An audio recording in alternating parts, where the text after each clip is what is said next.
This channel is for educational and informational purposes only. We do not provide financial or investment advice. Always do your own research before investing in cryptocurrency. So Rajib দা, তোমার কাছে আমার আরো একটি প্রশ্ন, যে আজকে ডেটে তুমি মার্কেটে অনেকেই আছো, আমাকে অনেকেই জিজ্ঞাসা করে যে অনেকেই কিন্তু আজকে ডেটে স্ক্যাল্পিং পছন্দ আর অনেকে সুইং পছন্দ। তো আজকের ডেটে বা তোমার কি মনে হয় স্ক্যাল্পিং বা সুইং এর মধ্যে কোনটা ইজি বা মেন্টালি ইজি?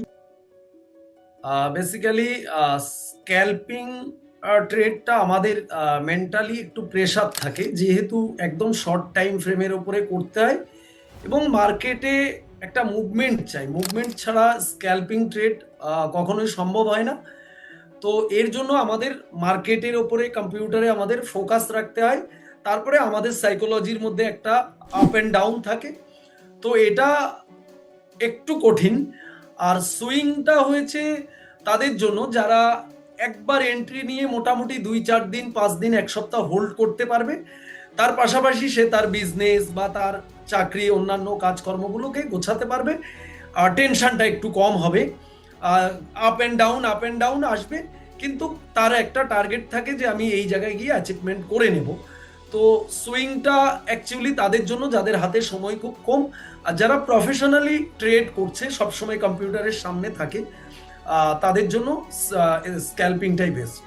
ওকে, আমরা ক্রিপ্টো মার্কেটে আছি। বর্তমানে ক্রিপ্টো মার্কেটের যা পরিস্থিতি, ঠিক আছে, সেই জায়গা থেকে আমাদের বর্তমান সিচুয়েশনে সুইং বেটার নাকি ইন্টারডে বেটার নাকি স্ক্যাল্পিং বেটার?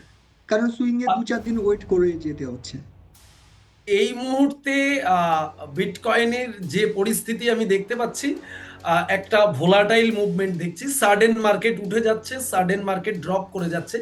তো এই জায়গায় স্ক্যাল্পিংটাই বেস্ট, এই জায়গায় সুইংটা হবে না। তার কারণ হচ্ছে সুইংটা একটা র্যালি, একটা জায়গায় এসে মার্কেট স্ট্রে করলো, সাপোর্ট নিল, তারপরে একটা র্যালি নিল, তো সেই জায়গাটা ক্যাপচার করতে হয়। আর এখন তো সেটা হচ্ছে না, বিটকয়েন 90,000 যাচ্ছে, সাডেন আবার ড্রপ করে 85-তে চলে আসছে। তো এই মুভমেন্টগুলো ক্যাপচার করার জন্য স্ক্যাল্পিং বেস্ট। একদম, আমি মনে করি যেহেতু বিটকয়েন বর্তমানে সাইড ওয়ে মার্কেট আছে, তো সাইড ওয়ে মার্কেটে ট্রেড নিতে গেলে ইন্টারডেও চাপ, সুইং তো চাপই। তো সেই জায়গায় স্ক্যাল্পিং ভালো মুভমেন্ট ছোট ছোট পাওয়া যেতে পারে।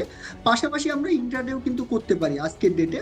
সুইং এ যেহেতু হোল্ডিং এর ব্যাপার, সেটা বর্তমানে না রাখাই ভালো। আমি মনে করি বর্তমান সিচুয়েশনে দিনের দিন ট্রেড নাও, দিনের দিন ট্রেড ক্লোজ, সেটাই একদম একদম।